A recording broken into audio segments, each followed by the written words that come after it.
Alright guys, welcome back to another video, the first one for 2024, and I must say it is good to be finally back in the shed working on this car. And today we're going to be diagnosing the issues we have with the fuel system in this car, because we've got a few little things we need to work out, and at the end of the video I'm going to announce who the first recipient is of my $120 YouTube money that I announced in the last video. Let's get to it.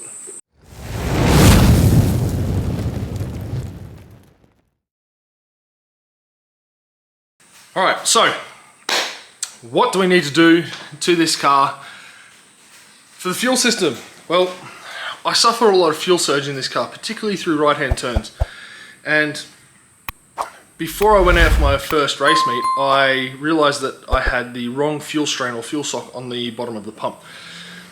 From factory, these come with a fuel strainer that sits at 45 degrees down to the bottom of the tank. And when I replaced the fuel pump, I put a 90-degree one on there, which just doesn't reach the bottom of the tank.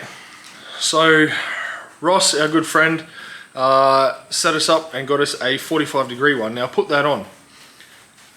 In my first race meet I went to at Queensland Raceway, going through turn 6, I got a lot of fuel starvation or fuel surge, and the car would literally just stop, and then kick back into gear, and away we went.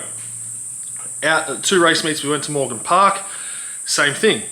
Turn into a right-hand turn through a few different corners, mainly under Gumtree and then one other one. And again, turn in, died in the arse, almost send you through the windscreen, and then we'll kick back into gear once it starts pumping fuel again. So what we're going to do is I'm going to pull the fuel tank inspection cover off. 2 reasons. 1, so I can get in and have a look at the tank, and 2 is that it's currently self-tap it in, and by regulations we need to change that and put some riv nuts in there. So we're going to do that. I might even drop the fuel tank out and have a good clean out and see what's in there, and do that. But hopefully we can figure out what is exactly wrong with this fuel tank and get that sorted out, because I really don't want to go to the next race meet and turn into a right-hand turn and have those issues again. So pull the cover off, might even drop the tank and have a good look.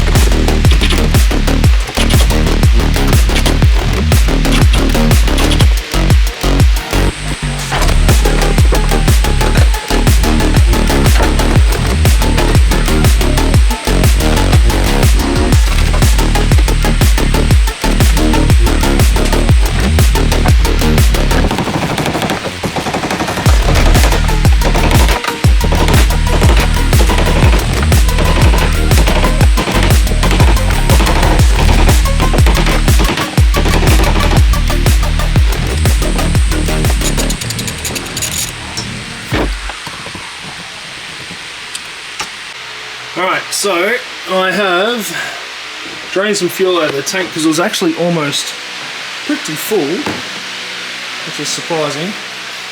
And you can see through all that in there, it's still in place, but I might just drop the entire tank. Well, it's hard to see.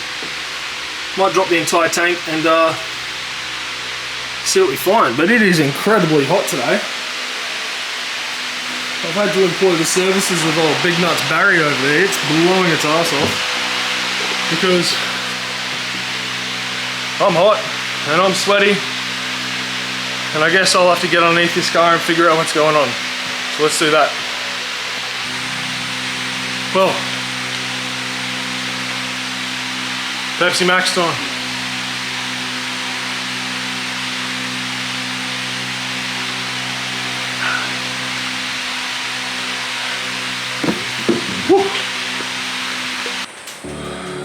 Alright, so I think I might have a bit of a handle on our situation.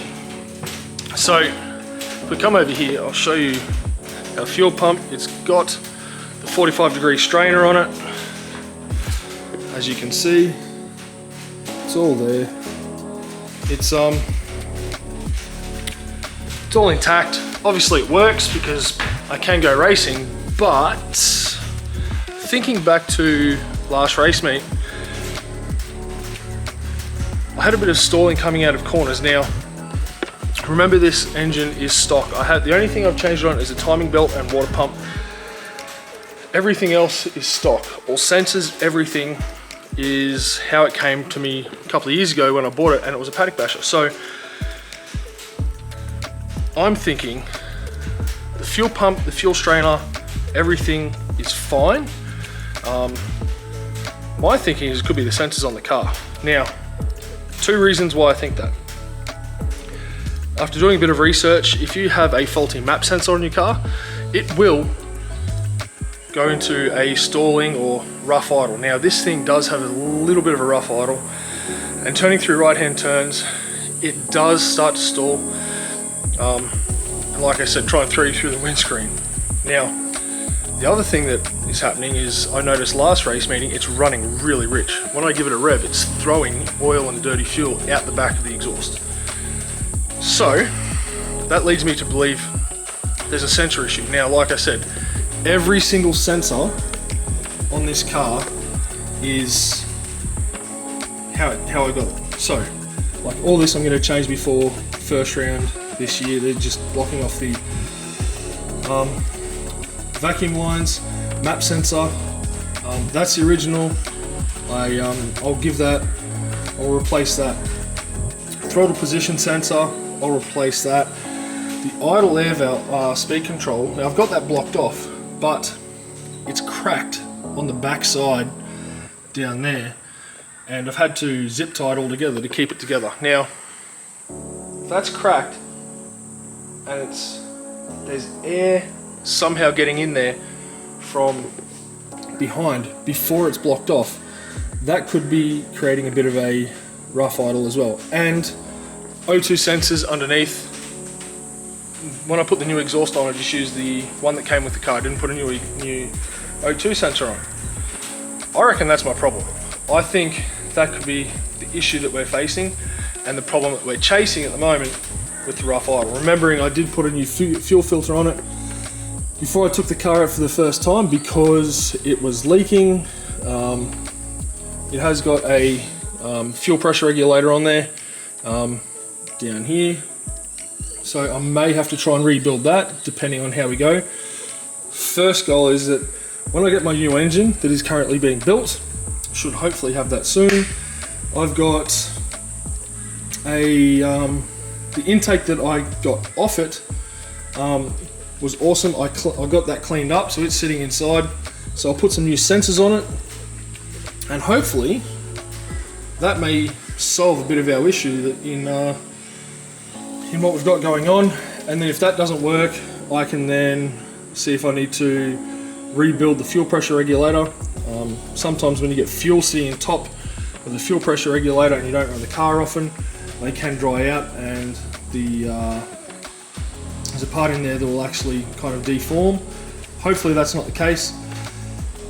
Hopefully I haven't got any vacuum line leaks in here that are causing issues, but my theory, my guess is that we have a sensor problem on this car, and that's why it's not real great. The other issue, the other thing that tips me off that it could be a map sensor is last race meeting, coming out of some corners, it was extremely slow coming out. It felt like it was really down on power, and that is very much a symptom of a bad map sensor, or bad sensors in general. So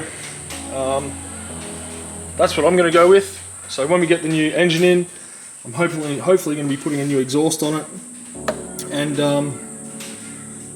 we'll put new sensors on it, and hopefully that solves our problems with what we've got going on in terms of our stalling issues.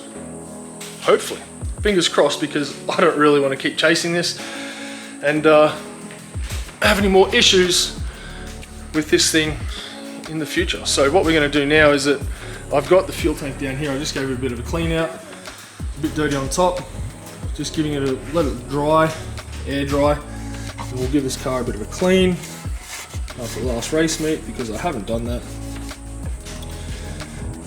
and hopefully we'll be good to go. So if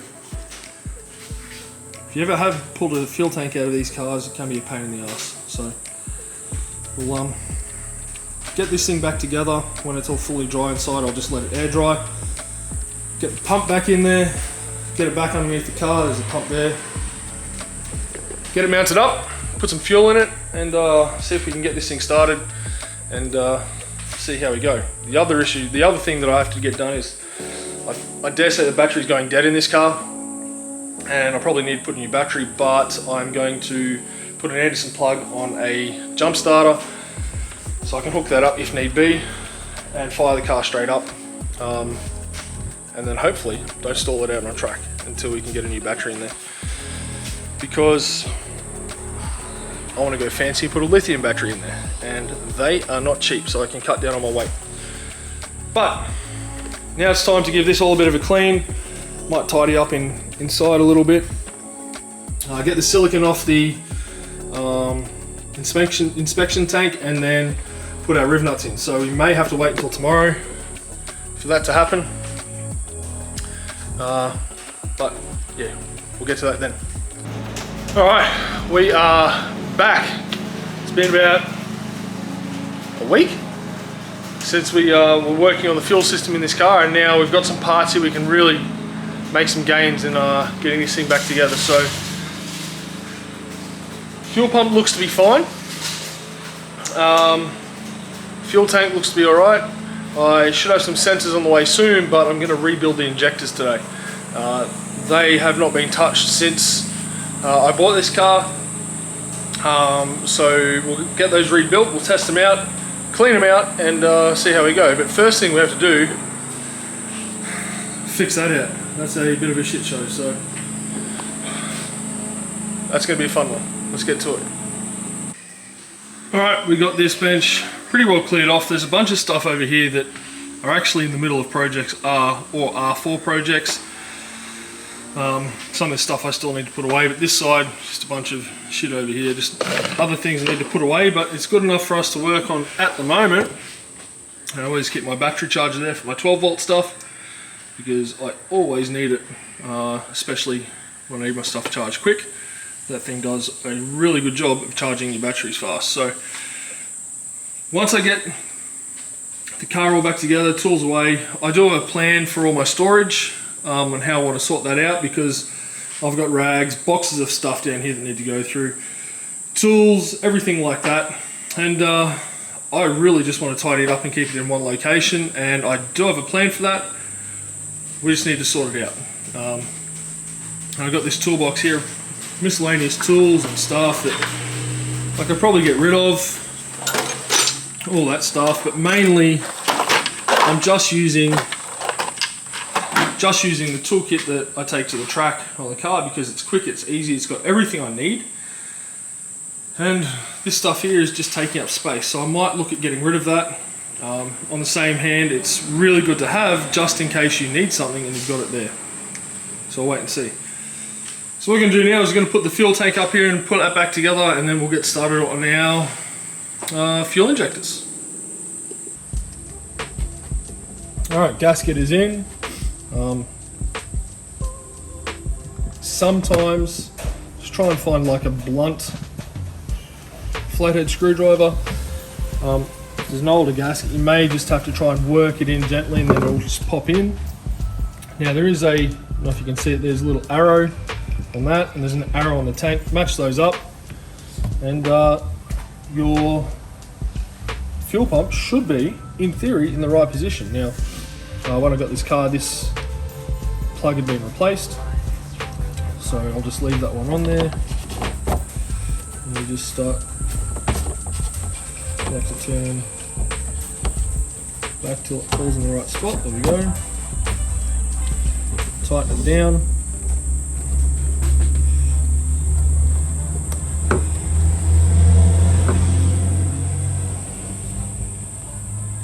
Done.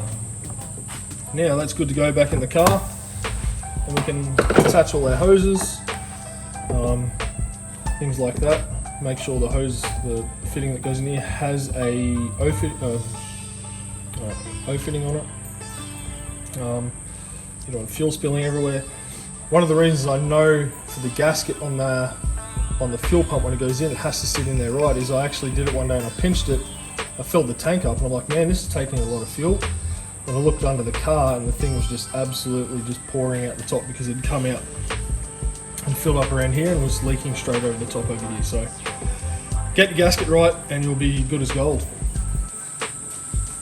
Alright, so the next thing we are going to look at is the injectors. Now, these injectors aren't out or off the engine that's in the car. These are actually off the spare engine that's in currently getting rebuilt.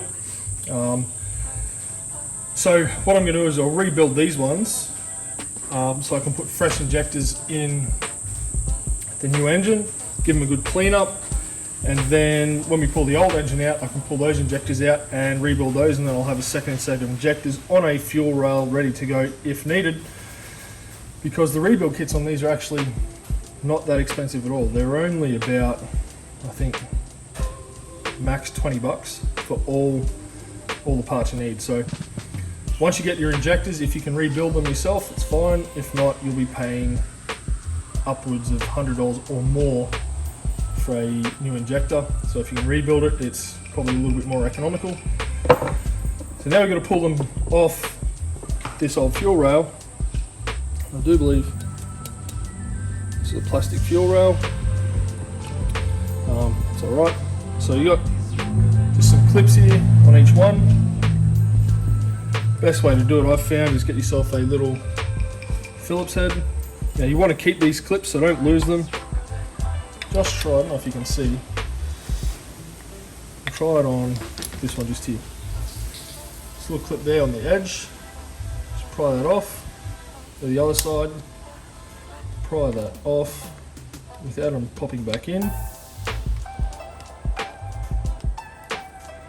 Because once you get one side out, it makes it a little bit easier. There we go. Done. Keep that clip, pull the injector out.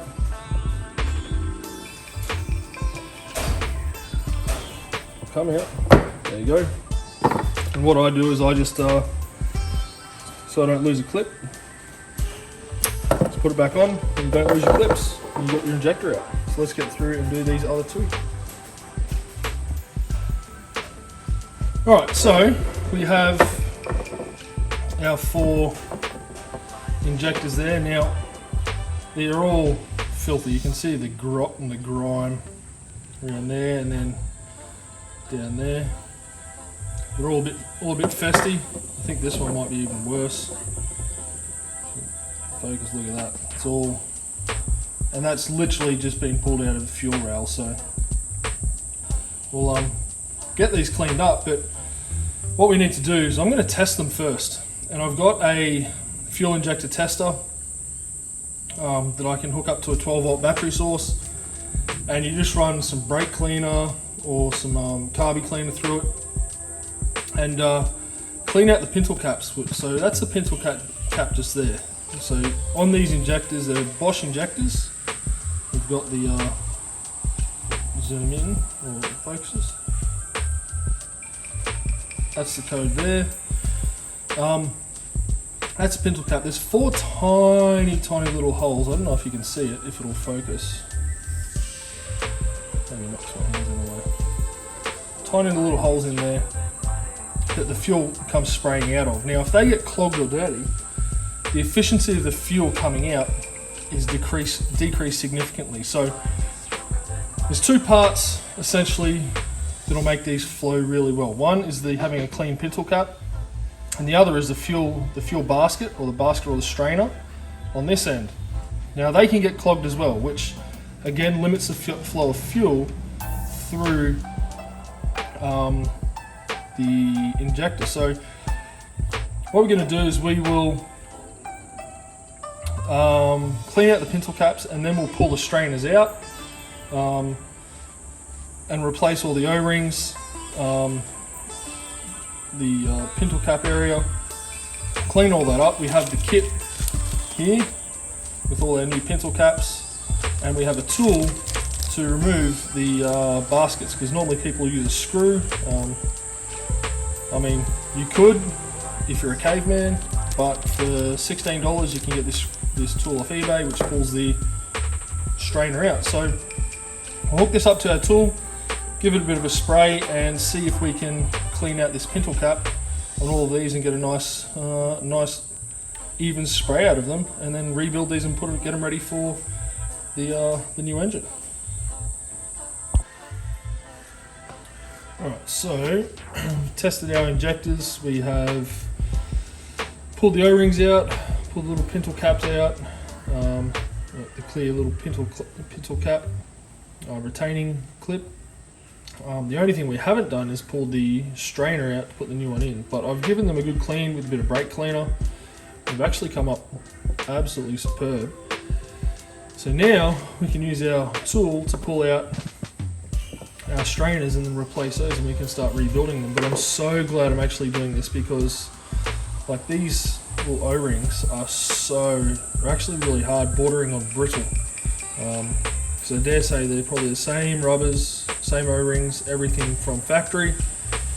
So by replacing them, giving these things a bit of a lease on life, and making them look tidy again. So we'll pull the strainers out and see what junk comes out.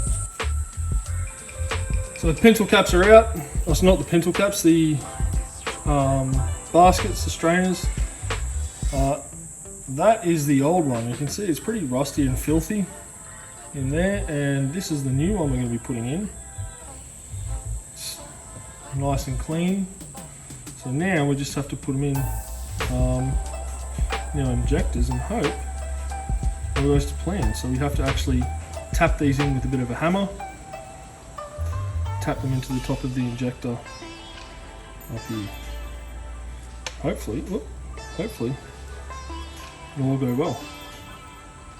I dare say we'll probably stuff something in. So we have new fuel strainer baskets in there. That is on all of them. These two here. So now we just have to start putting on our O-rings and our pintle caps. Go black at the top, brown at the bottom. They're exactly the same, but just to keep them uniform, we'll black at the top and brown at the bottom. So start with this one.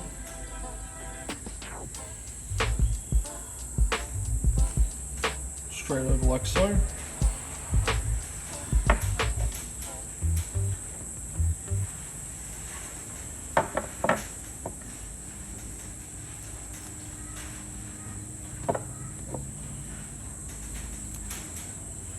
Like that, and now we can go brown.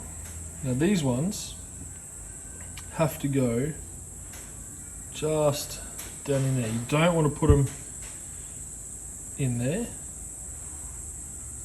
We want to get them in there. Right.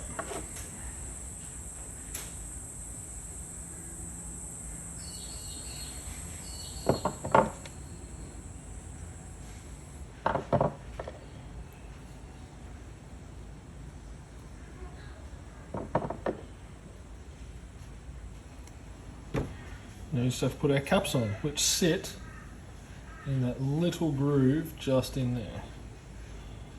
So you put that on, and they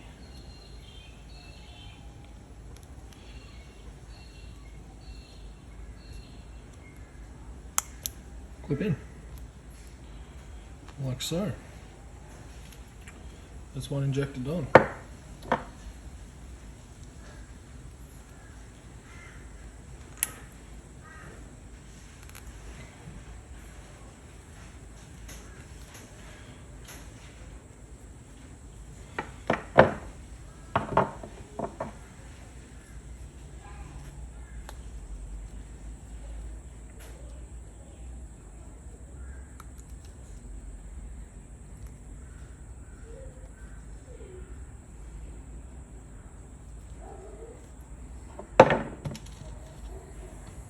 Last one.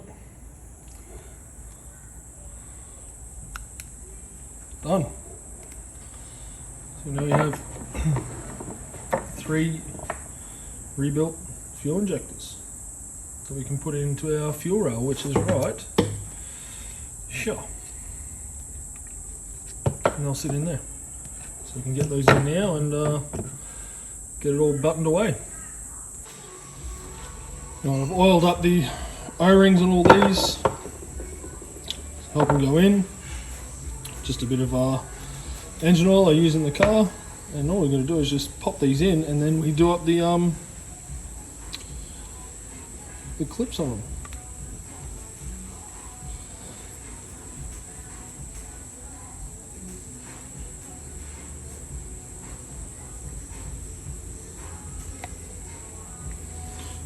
Nice and easy.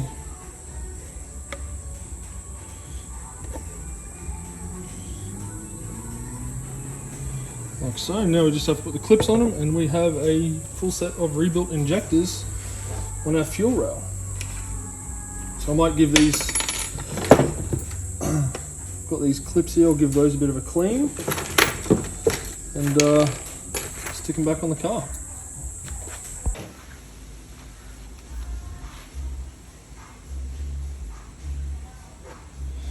Flip it over.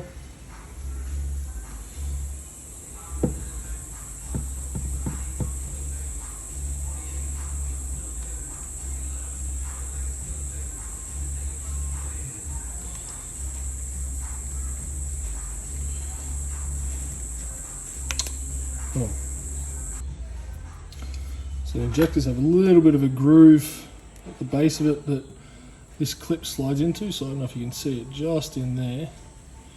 And this clip sits in there like so. You'll just see it sitting in there. You just push forward, clips in, it's done, and the little tang there sits in the back of it. Do this last one.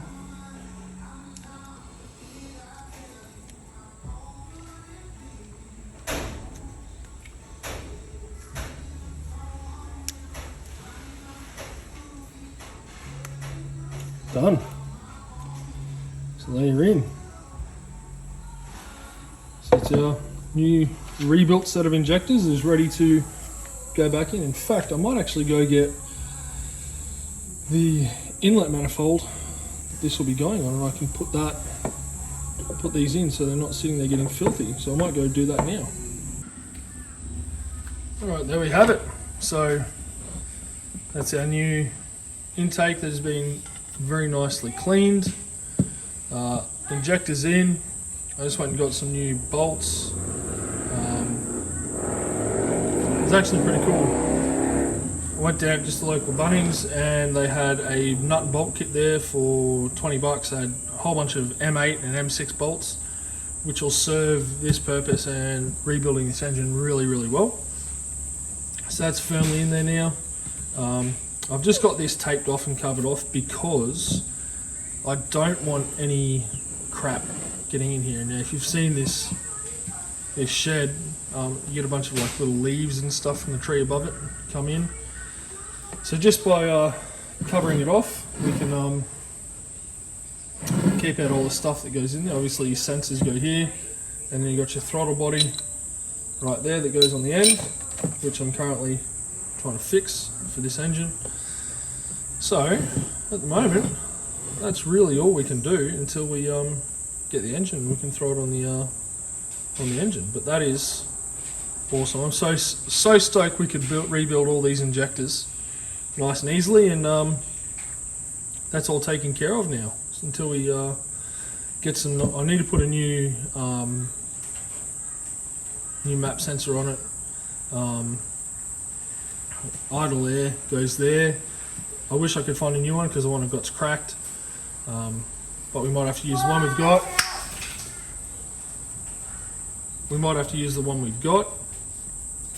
And then obviously on our throttle body we have our TPS, which doesn't look in too bad a shape, so we might just see how that one goes. And then I'll be getting a new O2 sensor too, because we'll be putting a new exhaust on the engine when it gets here, and getting all that taken care of. So yeah, we'll just get this put to the side, waiting for the engine to get here. Once it gets here, we can throw it straight on, bolt it all down, and be good to go. All right, guys, that pretty much does us. We've got a race meet coming up in 5 weeks, so we've got a bit to do. Hopefully we'll have our engine by then. We'll have the exhaust, we've got the intake going on, it's all good to go. The fuel tank can go back in, and we'll get this car sorted. I was having a look at my tyres. I think I can get away with these sets of tyres now. The new regulations state 40 mil from the outside of the tyre. You need to have at least 1.5 mil of tread at the start of a race meet or at the start of qualifying, which I believe I have. I did a quick test. What I'm going to do is I'm going to 3D print up a little template to see, so it sits exactly at 40 mil from the edge of the tyre, and go from there. But that's probably the worst one, but that still looks alright. So we might be able to get away with one more race meet out of these tyres, and before we throw a new set at it, and that'll be good. I'm stoked. It's slowly coming together, and the next couple of weeks are going to be super busy. I know I said I'm going to put a new bonnet on the car, but I'm just waiting on a few things to hopefully fall in place, and we might be able to put a new design on the front of that car, and wrap a new bonnet, which I've got the bonnet sitting behind you there. So stoked, can't wait, a lot to come, and we'll hopefully we'll be able to dyno a new engine and get it run in and look the goods. So I'll be pretty excited when that happens. So I will see you next time, guys. Cheers, bye.